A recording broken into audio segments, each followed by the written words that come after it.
Yes good morning નમસ્કાર જય સ્વામિનારાયણ જય શ્રી કૃષ્ણ જય માતાજી આપ લોકોનું સૌનું સ્વાગત છે મિત્રો રામાનુજ કન્સેપ્ટ ટોકના ડેઈલી કરંટ અફેર્સના સેશનની અંદર અને જે સેશનની અંદર આપ સૌ જાણો છો મિત્રો આપણે ચર્ચા કરીએ છીએ દેશ અને દુનિયાની અંદર બનેલી એવી ઘટનાઓની કે જે ઘટનાઓ આપ લોકોને આવનારી તમામ સ્પર્ધાત્મક પરીક્ષા માટે ઉપયોગી સાબિત થતી હોય અને સાથે સાથે આપ મિત્રો એ પણ જાણો છો કે આપણે ન માત્ર ઘટનાની ચર્ચા કરીએ છીએ પરંતુ એ ઘટના સાથે જોડાયેલા સંપૂર્ણ કન્સેપ્ટની મિત્રો એટલા માટે ચર્ચા કરીએ છીએ કે એ સંપૂર્ણ કન્સેપ્ટ છે ને મિત્રો એ કન્સેપ્ટ તમને લોકોને આવનારી મુખ્ય પરીક્ષાની અંદર પણ કામ લાગવાનો છે, પછી તમે યુપીએસસી આપતા હોય તો પણ ભલે અને તમે જીપીએસસી આપતા હોય તો પણ ભલે, દરેક કન્સેપ્ટ મિત્રો મેઇન્સ પરીક્ષા માટે ખૂબ જ ઇમ્પોર્ટન્ટ છે એવા કન્સેપ્ટની આપણે ચર્ચા કરતા હોય છે. તો આવા કન્સેપ્ટ બેઝ કરંટ અફેર્સની આજે શરૂઆત કરી મિત્રો. આજે 1 ઓક્ટોબર 2020 ના મોટિવેશનલ કોટ્સ સાથે આપણે શરૂઆત કરીએ. પેન પેપર લઈને તૈયાર થઈ જાજો અને નોટ્સ બનાવતા જાજો મિત્રો. તમારી કે જેટલી તમે લોકો નોટ્સ બનાવશો ને એ નોટ્સના આધારે તમને લોકોને ઘણો બધો ફાયદો થવાનો છે. તો આ વસ્તુ પણ તમારા મગજની અંદર ક્લિયર રાખજો મિત્રો. શરૂ કરીએ આજના કરંટ અફેર્સના સેશનની. મોટિવેશનલ કોટ્સ છે મિત્રો. ઈશ્વર આપણી રક્ષા કરવા માટે શસ્ત્ર લઈને નથી આવતા. યસ મિત્રો, આ કઈ એવો જમાનો નથી કે સતયુગની અંદર, અને આમે તમે સતયુગ જેવા સતયુગની અંદર ભગવાન આપણી રક્ષા કરવા માટે એને શસ્ત્ર નહોતા ઉપાડેલા. ભગવાન કૃષ્ણની તમે વાત કરો તો મહાભારતનું યુદ્ધ જીતવા માટે ભગવાન કૃષ્ણએ ક્યારે શસ્ત્ર નહોતું ઉઠાવ્યું. આ એ વાત ઠીક છે કે ક્યારેક સુદર્શન ચક્ર ઉપયોગ કરેલો હતો, પરંતુ યુદ્ધ જીતવા માટે ક્યારેય ભગવાને શસ્ત્ર નહોતું ઉપાડેલું, પરંતુ આપણી રક્ષા કરવા માટે હંમેશા સદબુદ્ધિ રૂપી શસ્ત્ર અર્પણ કરે છે. યસ મિત્રો, જો કદાચ તમે મહાભારતને વ્યવસ્થિત જોયેલું હોય અને જો મહાભારતને આધારે તમે ભગવદ ગીતાને વ્યવસ્થિત સમજેલા હોય ને તો આ સેન્ટેન્સ સમજાઈ જશે કે ભગવાન ક્યારેય રક્ષા કરવા માટે તમારી સાથે હથિયાર લઈને આટા નહીં મારે, પરંતુ તમારી સાથે સદબુદ્ધિ રૂપે હશે.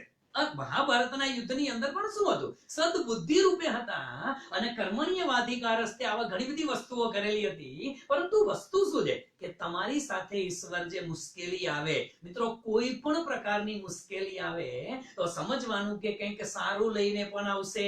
કે મુશ્કેલીમાંથી તમને બહાર નીકળવા માટે ભગવાન સદબુદ્ધિ આપે જ છે. અને આપે છે એટલું નહીં મિત્રો, સિમ્પલ ભાષાની અંદર તમને કહું. હવે માની લ્યો કે મારા હાથમાં પેન છે. સિમ્પલ ઉદાહરણ આપું. હવે આ પેન છે, પોઈન્ટ નો ખડી જાય, ઢાંકણું બંધ કરી નાખું. આ પોઈન્ટ નીચે પડે છે, બધા જાણો છો.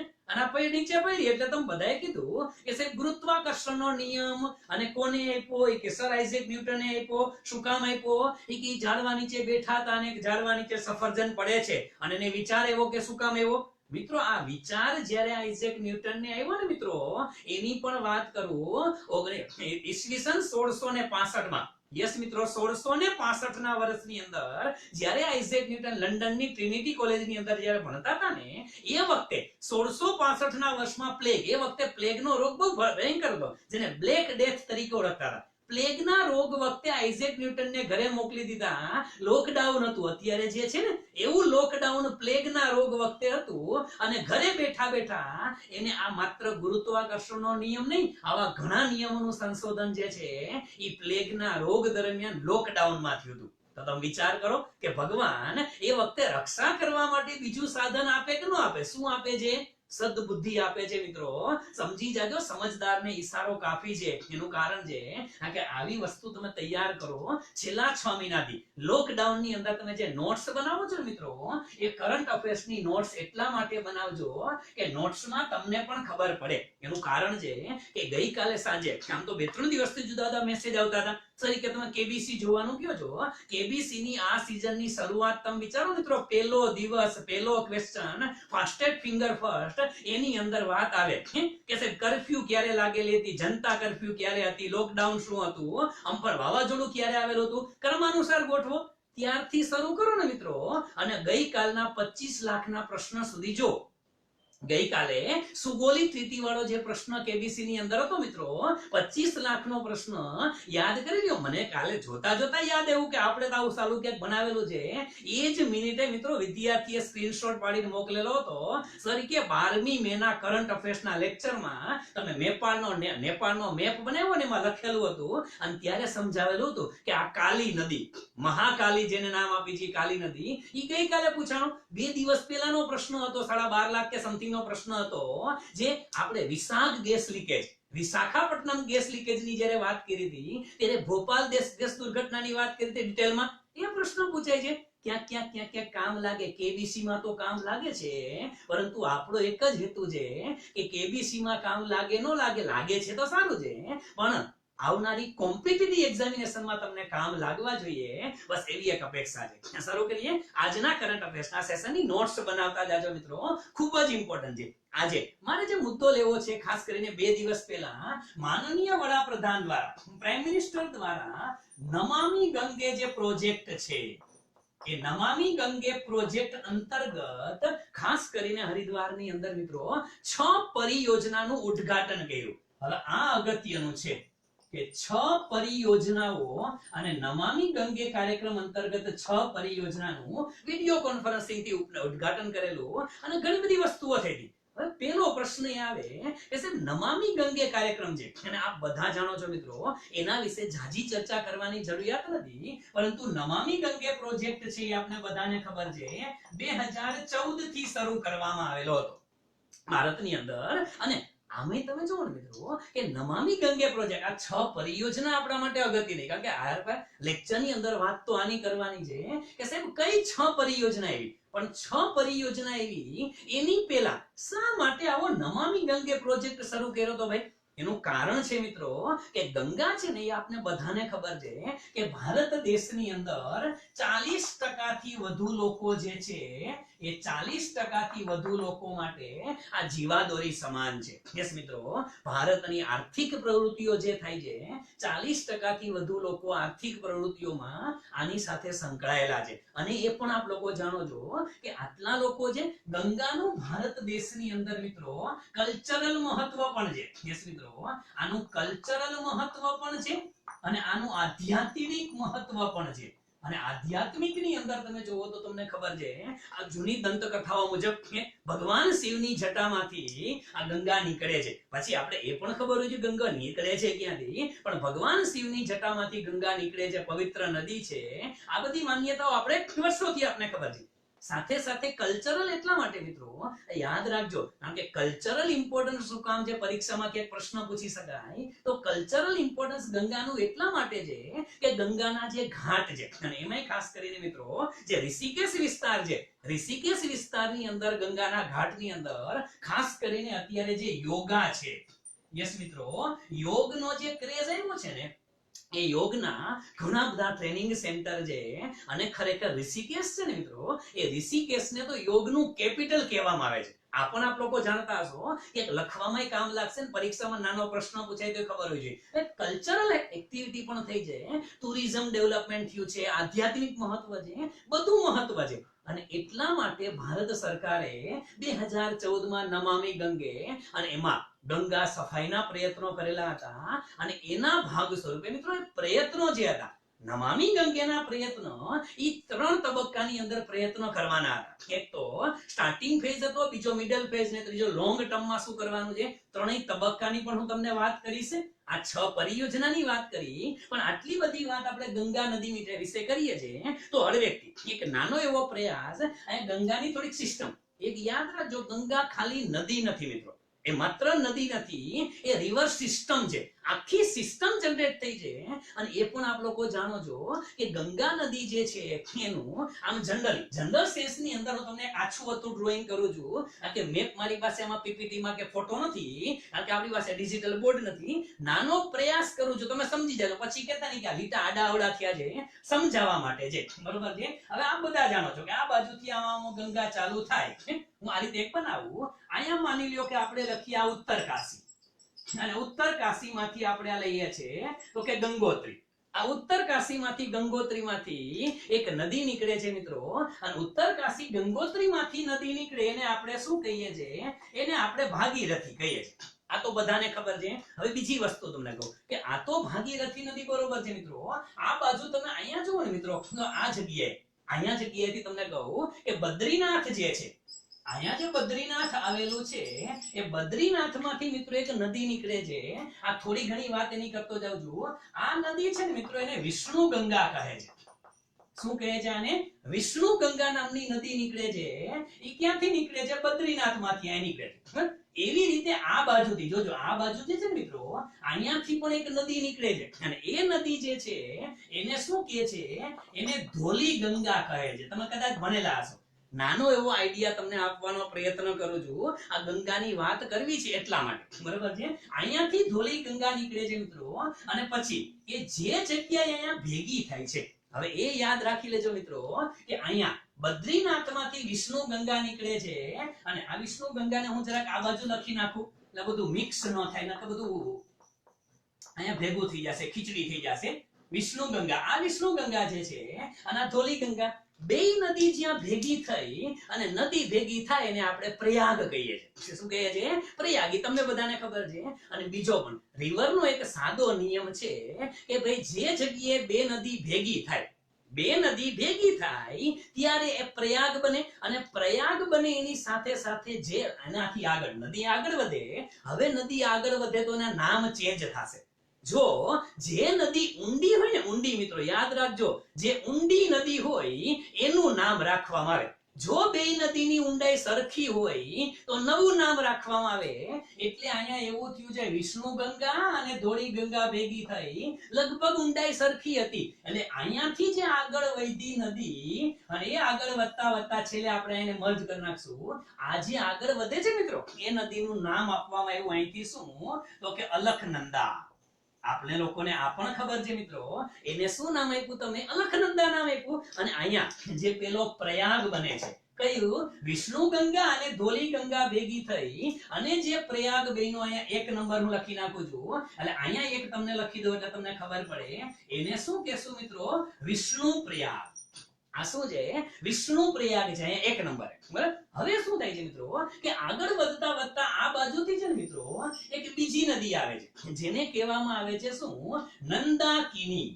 આ નંદાકિની યાદ રાખજો. નંદાકિની નદી આવે અને અહીંયા મળે છે કોને?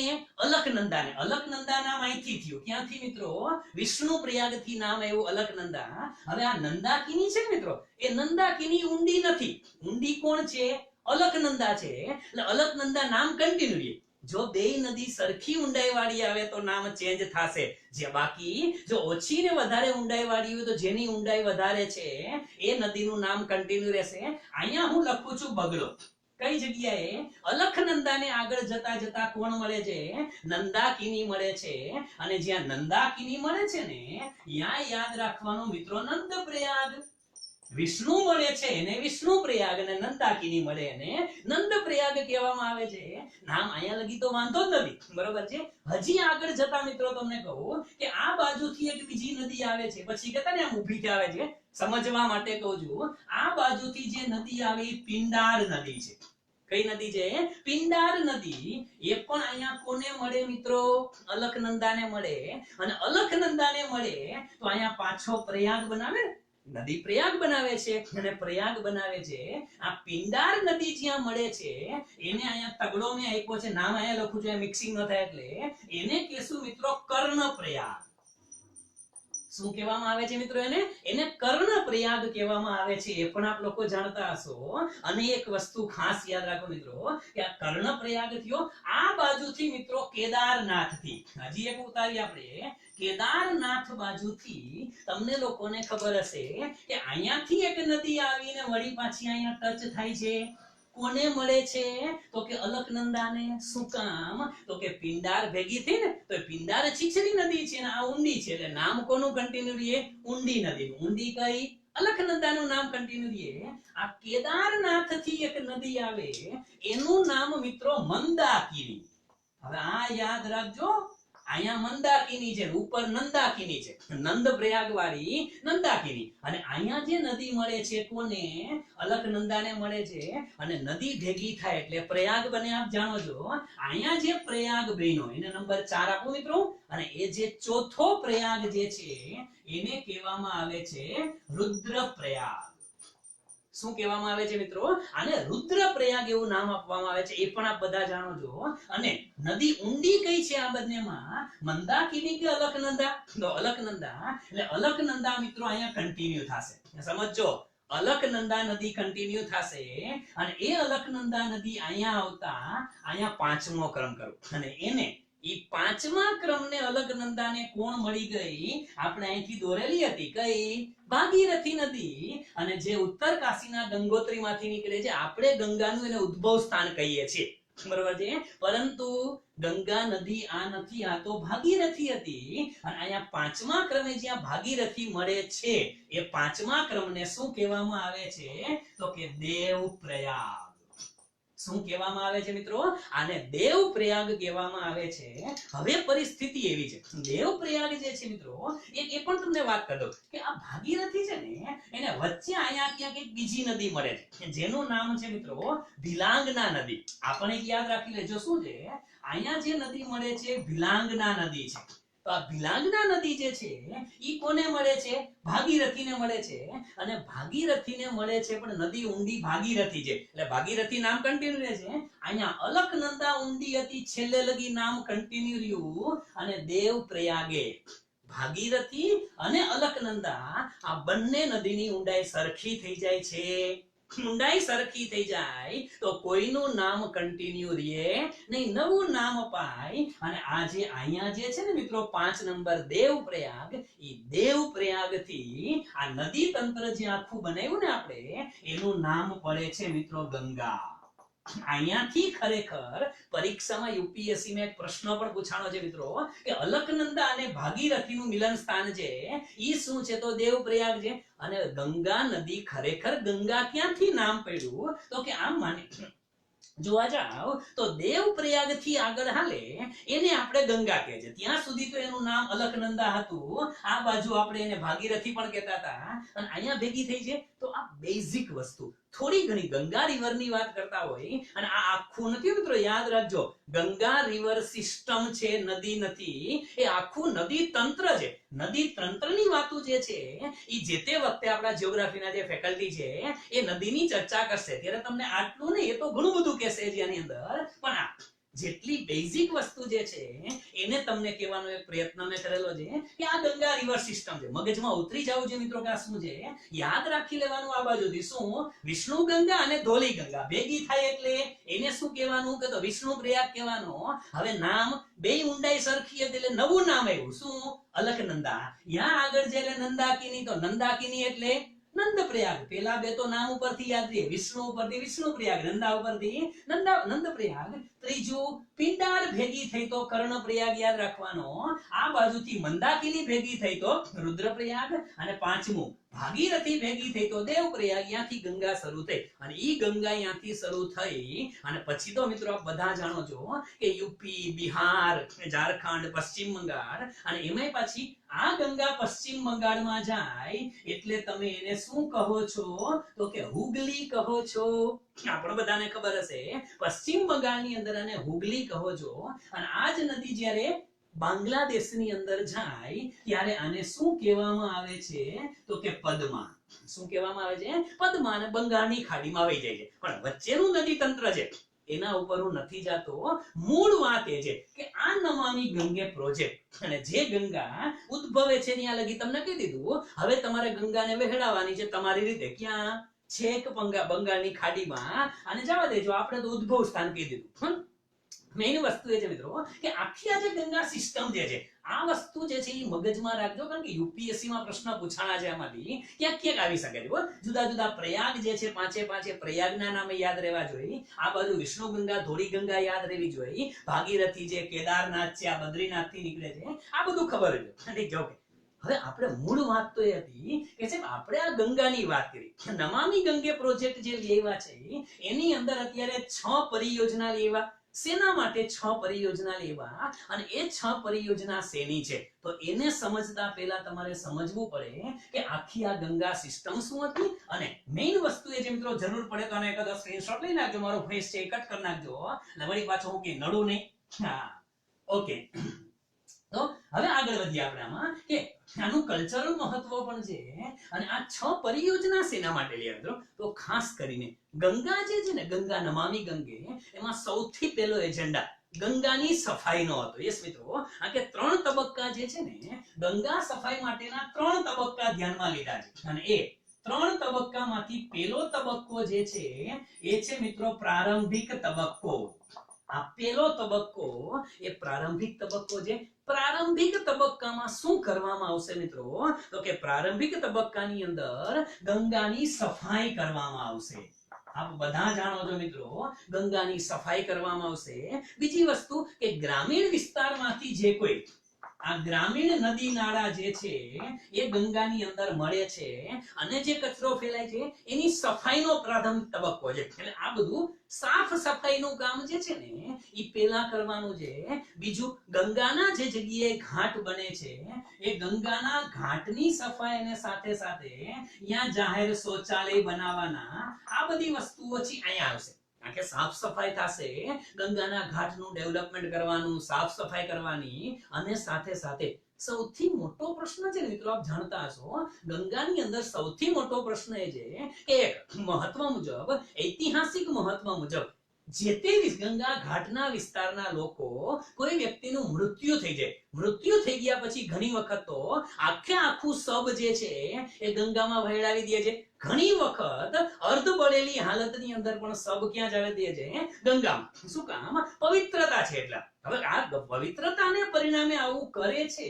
એટલે ઘણી વખત એ જગ્યાએ હવે એક નક્કી એવું પણ કર્યું છે શું નક્કી કરવામાં આવ્યું છે કે ગંગાના ઘાટની આજુબાજુ ત્યાંના જે સ્મશાન ગૃહ છે યસ યાદ રાખજો ત્યાંના સ્મશાન ગૃહ છે ને એને ડેવલપ કરવા જેથી કરીને અડધી બળેલી હાલતમાં જે મનુષ્યના શબ જે છે એ ગંગામાં ન જાય તો આ આખો પ્રારંભિક તબક્કો છે મિત્રો અને પહેલા તબક્કાની અંદર આ બધી કામગીરી કરવામાં આવશે ગંગા સફાઈના ભાગ સ્વરૂપે બીજો તબક્કો જે છે મિત્રો એ બીજો તબક્કો કયો છે તો કે નંબર 2 બીજો તબક્કો કયો ધ્યાનમાં લેવામાં આવશે અહીંયા હજી આપણે પહોંચ્યા નથી વ્યવસ્થા ચાલુ છે પણ હજી પહોંચ્યા નથી હજી તો પ્રથમ તબક્કો છે 2020 સુધીનો ચાલુ હતો લોકડાઉન થી લંબાશે પરંતુ બીજા તબક્કાની અંદર મિત્રો ખાસ કરીને જે ઔદ્યોગિક વસાહતો છે યસ મિત્રો જે ઔદ્યોગિક વસાહતો છે નગર નિગમના પાણી છે તો આ નગર નિગમના પાણી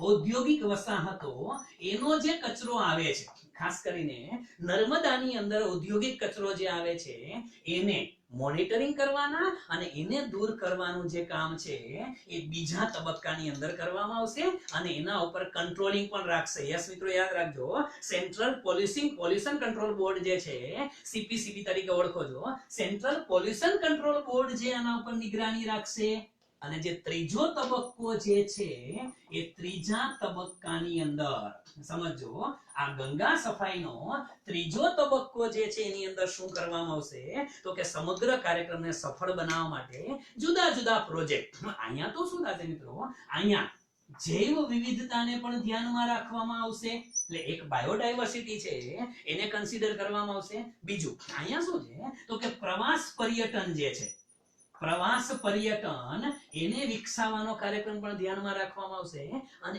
એના ભાગ સ્વરૂપે જુદા જુદા પ્રકારની પરિયોજના અને એ પરિયોજના તો કે પબ્લિક પ્રાઇવેટ પાર્ટનરશિપ એની અંદર આપણે ઘણી વખત જોતા હતા મિત્રો કે પબ્લિક પ્રાઇવેટ પાર્ટનરશિપમાં યાદ કરો આપણે નેશનલ હાઈવે ની વાત કરી ત્યારે ઘણી વખત આ મુદ્દો આવી ગયેલો છે એટલે વધારે સમય નથી લેતા એની અંદર આપણે કીધું હતું એક મેથડ આવે છે બોટ મેથડ જેને કહે છે બિલ્ટ ઓપરેટ એન્ડ ટ્રાન્સફર આ પબ્લિક પ્રાઇવેટ પાર્ટનરશિપ પીપીપી છે બિલ્ટ ઓપરેટ એન્ડ ટ્રાન્સફર આવે છે ત્યાર પછી એક બીજી મેથડ હતી મિત્રો ઈપીસી આની પણ આપણે વાત કરેલી હતી એન્જિનિયરિંગ પ્રોક્યુરમેન્ટ એન્ડ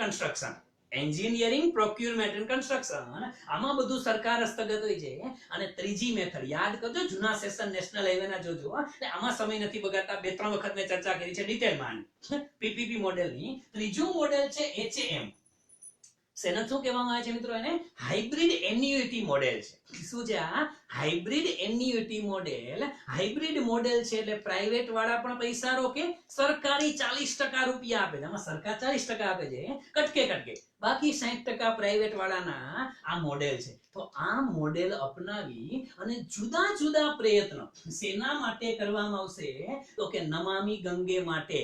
હવે યાદ રાખજો, પ્રશ્ન એમ થાય કે સાહેબ નમામિ ગંગે 2014 નું ને પ્રશ્ન આ વર્ષે પૂછાય કે નમામિ ગંગાના જુદા જુદા તબક્કા છે ને એની કામગીરી તો ચાલુ જ છે, અને બીજું જે દૂષિત પાણીનો નિકાલ કરવો છે, કચરો સાફ કરવો છે, એના માટે દૂષિત પાણીને સ્વચ્છ કરવા માટે, એમાંથી કચરો અલગ કરવા માટે જે સીવેજ ટ્રીટમેન્ટ પ્લાન્ટ નાખવામાં આવે છે, એનું માનનીય વડાપ્રધાન સાહેબ દ્વારા આ 6 પરિયોજનાનું ઓપનિંગ કરવામાં આવ્યું. હવે આપણે એ 6 પરિયોજનાઓને એક પછી એક ફટાફટ લખતા જઈએ. પહેલી પરિયોજના છે મિત્રો, લખવું એ ફટાફટ લખી નાખજો. આ 6 પરિયોજના કઈ? તો કે પહેલી પરિયોજના છે ને મિત્રો, એ કઈ જગ્યાએ? તો કે હરિદ્વારની અંદર ખાસ જગજીતપુર નામની જગ્યા છે. જગજીતપુર, હરિદ્વારની અંદર જગજીતપુર નામની જગ્યાની અંદર મિત્રો 68 મિલિયન લીટર પર ડે.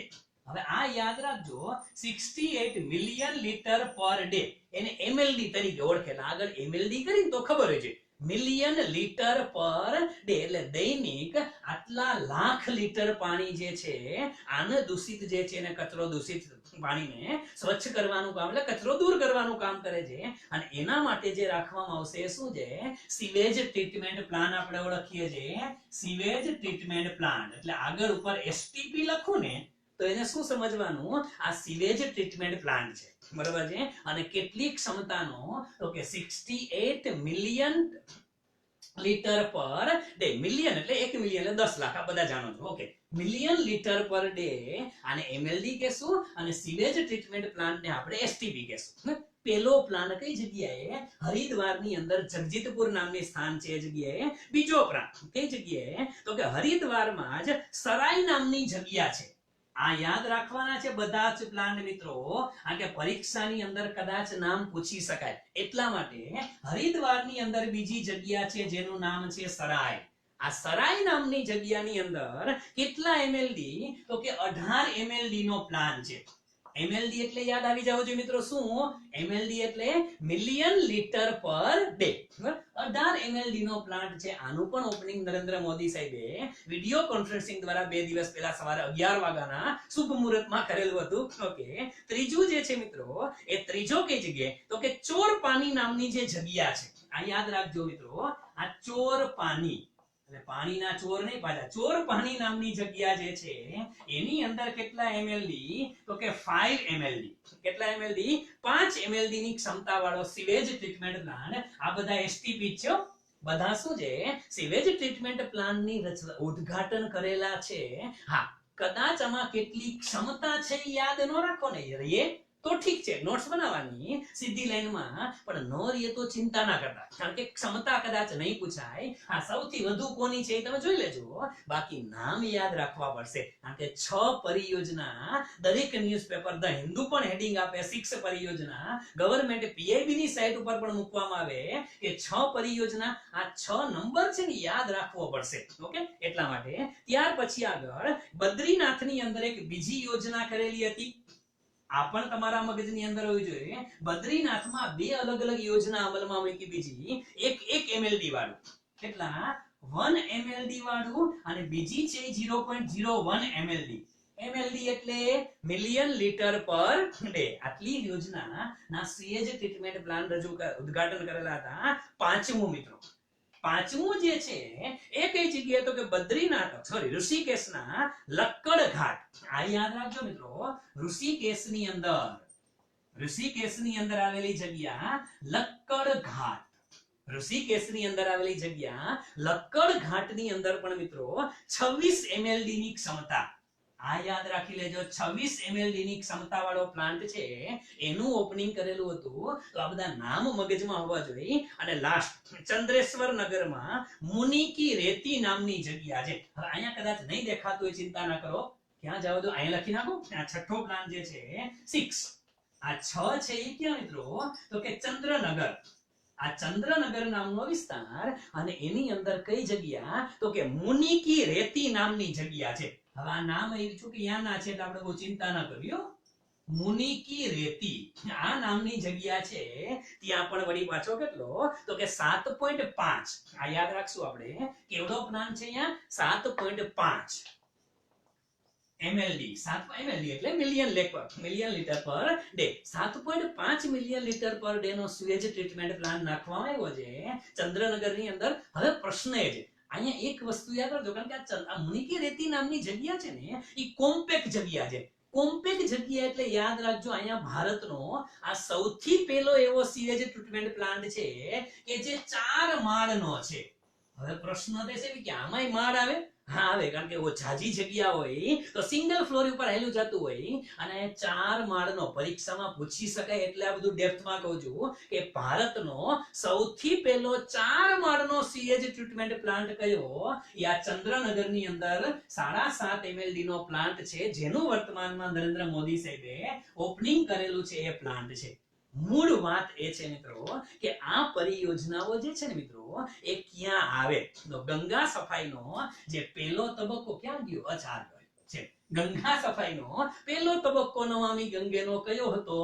સફાઈ ઉપર ધ્યાન રાખવામાં આવેલું છે. એટલે આ હજી જે છે ને એ પ્રાથમિક તબક્કો છે.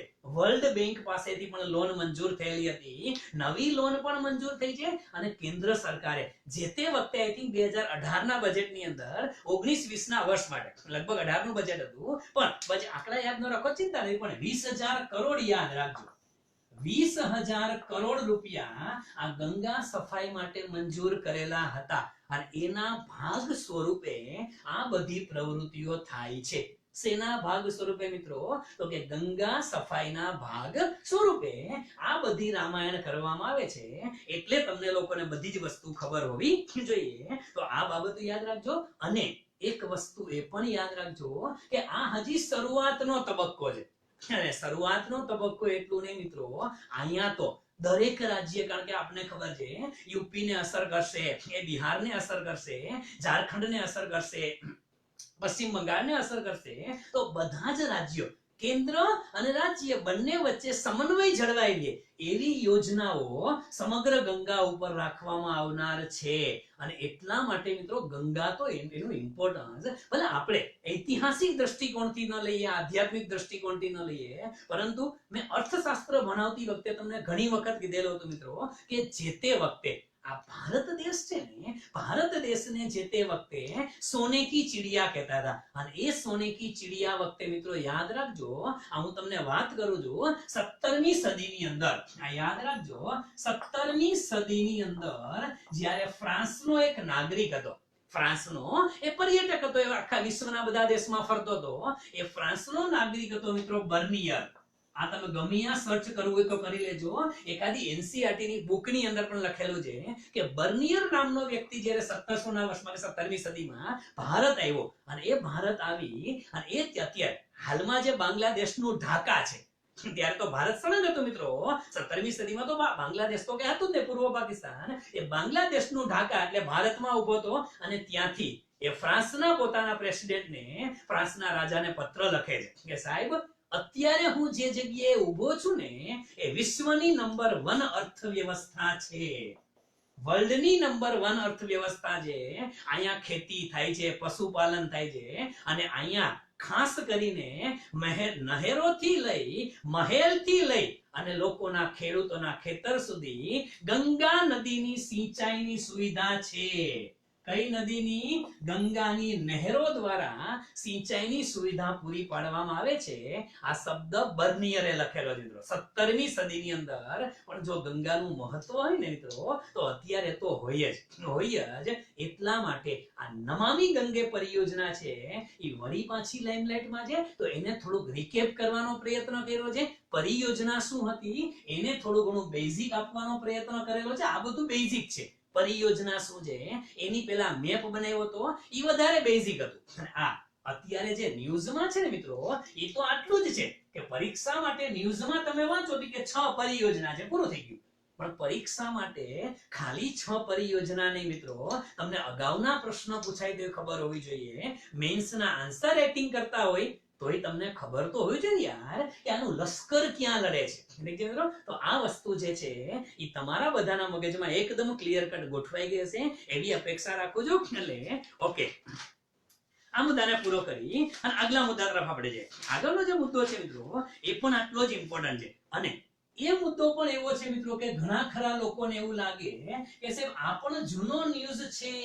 હા, ન્યૂઝ જૂનો છે, પણ 2 દિવસ પહેલા વળી પાછો લાઇમલાઇટમાં આવ્યો. અને આમ તમે જુઓ ને મિત્રો તો લાઇમલાઇટમાં એવો શું કામ કહું છું, એનું કારણ તમને કહું કે 2-3 દિવસ પહેલા સુપ્રીમ કોર્ટના ચીફ જસ્ટિસ સીજેઆઈ શરદ અરવિંદ બોબડે દ્વારા, યસ મિત્રો, એ સીજેઆઈ દ્વારા હમણાં 2 દિવસ પહેલા એક જૂનો કેસ, હવે જૂનો કેસ એટલે ખરેખર સમજો મિત્રો, આ ખરેખર કેસ છે ને ઈ કેસ તો કયો છે મિત્રો, કેસ એટલો બધો જૂનો નથી, પણ કેસની વાત કરું તમને લોકોને તો 2018 નો કેસ છે. કેસ મિત્રો 2018 નો એક કેસ છે, અને કયો હતો, ઇન્દોર ડેવલપમેન્ટ ઓથોરિટીનો 2018 નો કેસ. અહીંયા લખું છું 2018 નો ઇન્દોર ડેવલપમેન્ટ ઓથોરિટીનો કેસ હતો.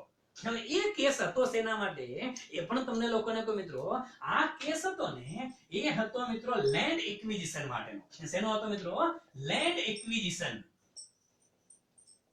આ લેન્ડ એક્વિઝિશન માટેનો એક કેસ હતો. ઈ કેસનો ચુકાદો આપેલો હતો મિત્રો ક્યારે, તો કે હમણાં તાજેતરની અંદર આ કેસ 2018 નો હતો.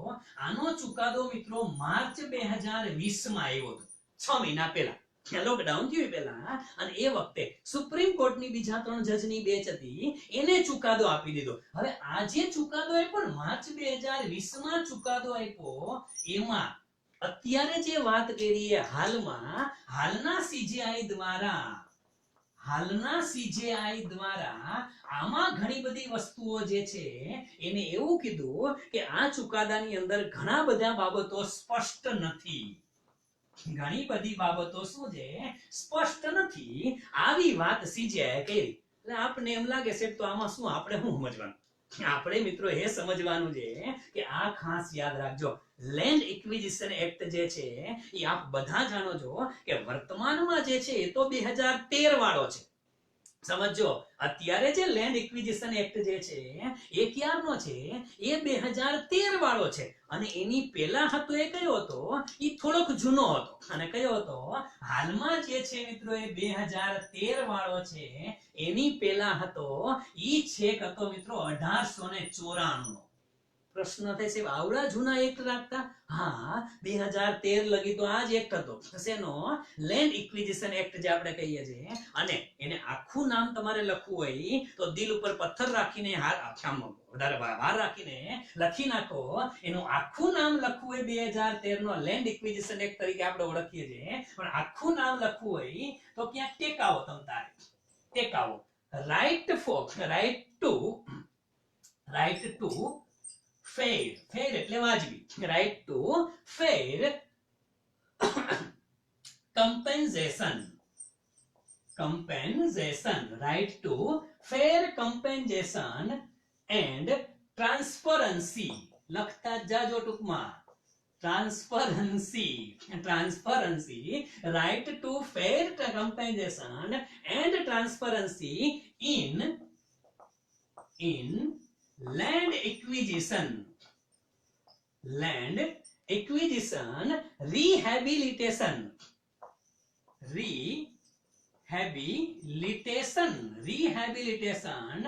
and resettlement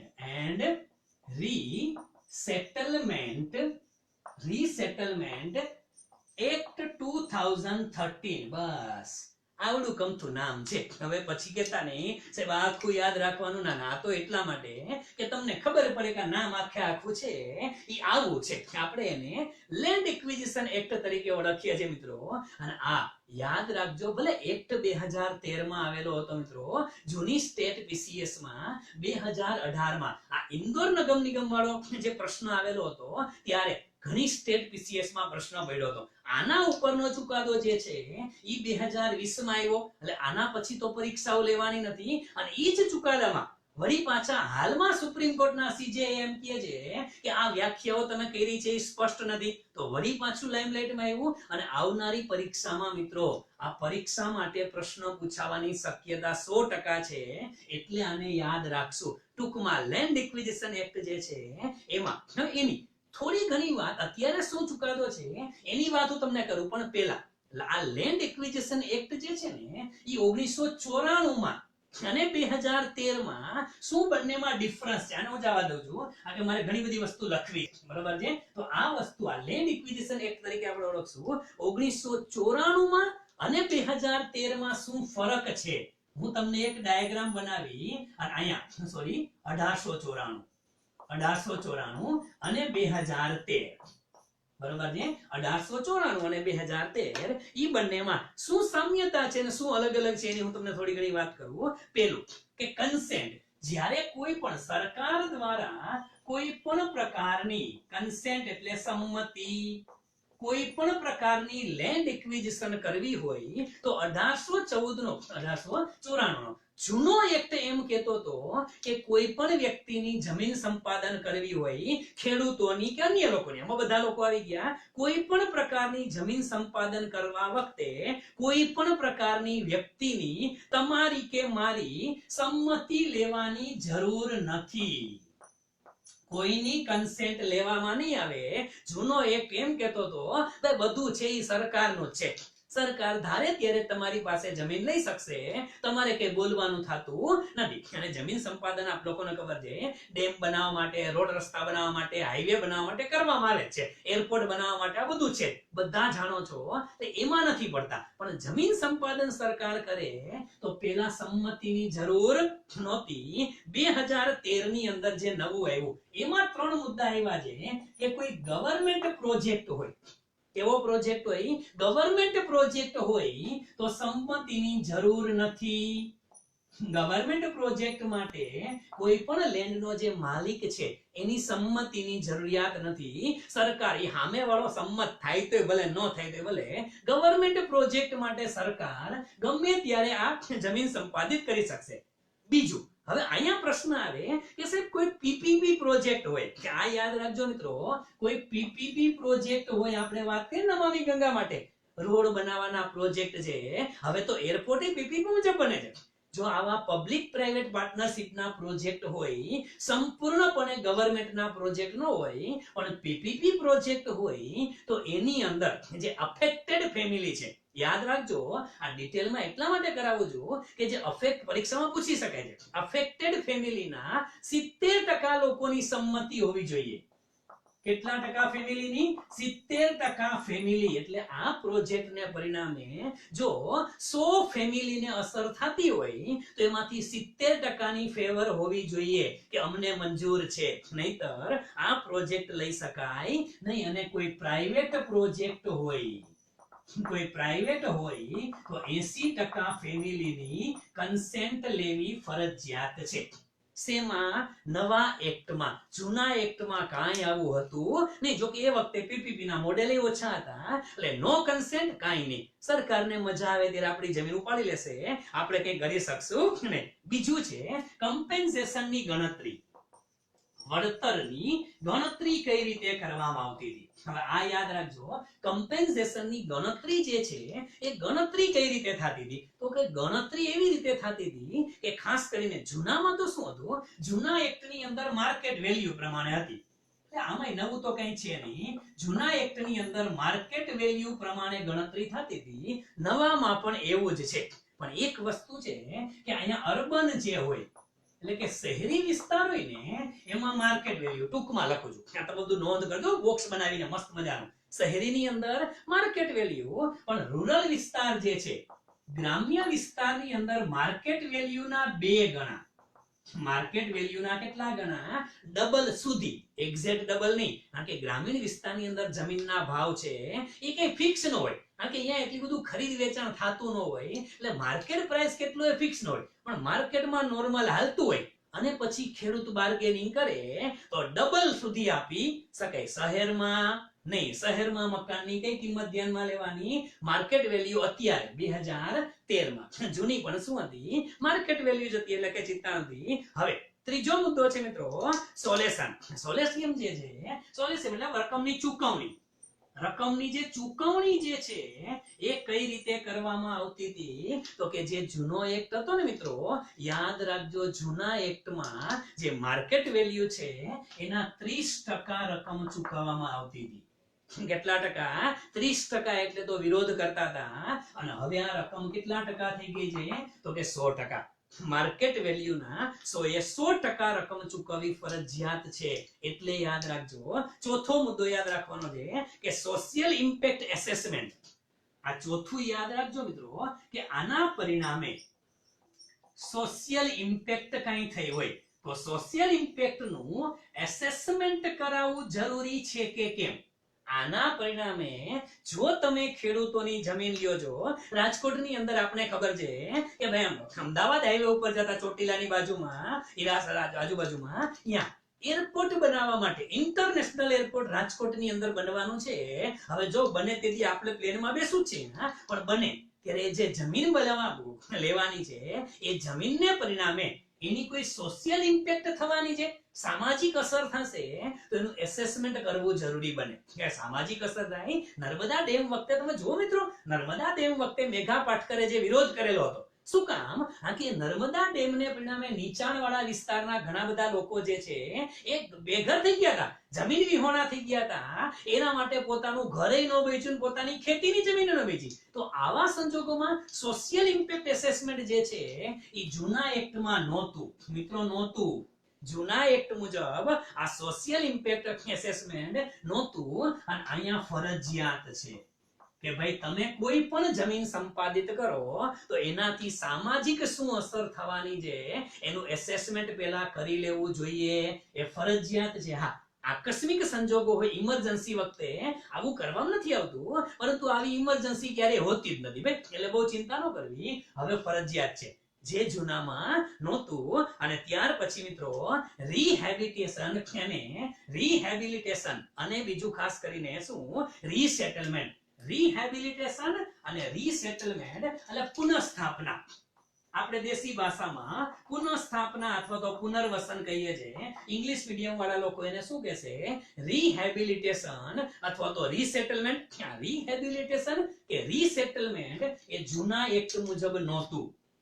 કે ભાઈ જે જગ્યા ઉજળી જાય છે, ગામના લોકો નિરાધાર થઈ જાય છે, એ લોકોને ત્યારે માત્ર કમ્પેન્સેશન અપાતું, વળતર આપીને છૂટા કરી દેતા. ઈ કે આલ્યો રોકડા રૂપિયા, હવે તમે તમારે લડો. હવે એવું નથી મિત્રો. હવે તો શું છે કે જે જગ્યા સરકાર દ્વારા એક્વિઝિશન કરવામાં આવેલી હોય, એ જગ્યામાં રહેતા લોકો, એ જગ્યામાં રહેતા ખેડૂતો, આ તમામનું પુનર્વસવાટ થાય એ કરવું ફરજિયાત છે, મેન્ડેટરી છે. અહીંયા કે ફરજિયાતપણે એનું પુનર્વસવાટની વ્યવસ્થા સરકારે કરી દેવી પડશે. આ આખો મુદ્દો હતો. હવે આ આખા એક્ટ મુજબ હવે પરિસ્થિતિ એવી આવી મિત્રો કે 2013 પછી મુદ્દો આવ્યો. 2013 માં એક્ટ આવ્યો એટલે લાગુ કરવામાં આવ્યો એને 1 જાન્યુઆરી 2014 થી. આ કેસ છે ને, આ હું તમને લઈ ગયો એટલા માટે હવે કેસ ઉપર લઈ આવું. આ કેસની અંદર વાત એવી કરવામાં આવી કે સ્પષ્ટતા નહોતી. અને શેની સ્પષ્ટતા નહોતી? કે ભાઈ જમીનનો કબજો, રકમ ચૂકવાઈ ગયા પછી જમીનનો કબજો ન લીધો હોય તો માલિકી ગણાય સરકારની કે ન ગણાય? કે જમીનનો કબજો લઈ લીધો હોય પણ માલિકી હક નો લે, રકમ નો ચૂકવી હોય તો ગણાય કે ન ગણાય? તો અહીંયા સુપ્રીમ કોર્ટનો જજમેન્ટ એક એવો હતો, આપણે તો એ સમજવાનો છે કે જો સમજો રકમ ચૂકવેલ હોય, રકમ શું હોય? ચૂકવેલ હોય. એટલે કે જે તે પક્ષકાર તમારી જમીન સરકારે લીધી અને તમને રકમની ચૂકવણી કરી દીધી, બરાબર છે? રકમ ચૂકવેલ હોય પરંતુ કબજો ન લીધો હોય, કબજો ન લીધો હોય એટલે કબજો હજી તમારી પાસે છે. સરકારે તમને રકમ ચૂકવી દીધી પણ સરકારે કબજો લીધો નથી, કબજો તમારી પાસે છે. અથવા તો રકમ ન ચૂકવેલ હોય, રકમ ન ચૂકવેલ હોય. આ શબ્દ પકડી રાખજો, કારણ કે પરીક્ષામાં સેન્ટેન્સમાં પૂછી શકાય રકમ ન ચૂકવેલ હોય પરંતુ કબજો લીધેલ હોય. સમજો, આ સંજોગોમાં જો 5 વર્ષ કે તેથી વધુ સમય થઈ જાય, કેટલો સમય થઈ જાય? 5 વર્ષ કે તેથી વધુ સમય થઈ જાય કે રકમ ચૂકવાઈ ગઈ હોય કે કબજો ન લીધો હોય, અને કબજો લીધો હોય રકમ ન ચૂકવી હોય, પણ આને જો 5 વર્ષ થઈ જાય, 5 વર્ષ કે તેથી વધુ સમય, તો આવા સંજોગોની અંદર આ લેન્ડ એક્વિઝિશન છે ને મિત્રો, એ રદ થઈ જશે. લેન્ડ એક્વિઝિશન શું થઈ જશે? રદ થઈ જશે. આવી વાત આ ચુકાદાની અંદર હતી ને, ડેડલાઈન આપેલી હતી 1 જાન્યુઆરી થી અગાઉના 5 વર્ષ. શું કામ? આ કે 1 જાન્યુઆરી થી અગાઉના 5 વર્ષ જે છે એ અહીંયા અગત્યના હતા, અને એટલા માટે આ ચુકાદો આવેલો હતો. અહીંયા ખાસ યાદ રાખજો, આ શરત છે. બાકી આમાં એવું ન હોય સાહેબ કે માની લ્યો કે વળતર ચૂકવી દીધું હોય પરંતુ જમીનનો કબજો ન લીધો હોય, વળતર ચૂકવી દીધું હોય પરંતુ કબજો ન લીધેલો હોય, તો એમને નહીં, 5 વર્ષથી વધુ સમય થઈ ગયો હોય તો રદ બાતલ થાય, નહીતર થાય નહીં. ઘણી વખત એવું થાય છે કે સોદો નક્કી થયો ત્યારે જમીનનો જે માલિક હતો એ માલિકને રકમ પસંદ ન આવી, એને વધુ રકમની માંગણી કરી. સરકારે જે વાજબી કિંમત હતી તમને આપી દીધી, અને તમે કબજો નથી આપતા સરકારને, ખાલી નથી કરતા. ખાલી નથી કરતા એ તમારો પ્રશ્ન છે. બાકી એ કેસ રદ ન થાય, સોદો રદ નહીં થાય, લેન્ડ એક્વિઝિશન રદ નહીં થાય. તમે વધુ રકમ માંગો છો એ તમારો પ્રશ્ન છે, સરકારનો નથી. તો આ બેઝિક વસ્તુ જે છે ને, અત્યારનો કેસ છે એ આ છે. પરંતુ તમને લોકોને આ લેન્ડ એક્વિઝિશન ની અંદર જૂનું 1894 અને નવું 2013 એનું ક્લાસિફિકેશન પણ જો થોડું ઘણું ખબર હોય તો પરીક્ષામાં ઘણો બધો ફાયદો કરાવી શકે. એટલા માટે આ નાનકડી એવી વસ્તુનો આપણે થોડો ઘણી ચર્ચા કરવાનો પ્રયત્ન અહીંયા કરેલો છે. ઠીક છે મિત્રો, તો હવે આજના દિવસને અહીંયા સુધી આપણે રાખી દેશું. ફરી પાછા આવતીકાલે નવા સેશન સાથે ફરી પાછા મળશું. ત્યાં સુધી રજા આપશો મિત્રો. આપ લોકોનો દિવસ શુભ રહે. Have a nice day to all of you. અને અંતે મિત્રો, જય ભારત, જય હિન્દ, જય જય ગરવી ગુજરાત, જય જય ગરવી Gujarat. Thank you very much friends.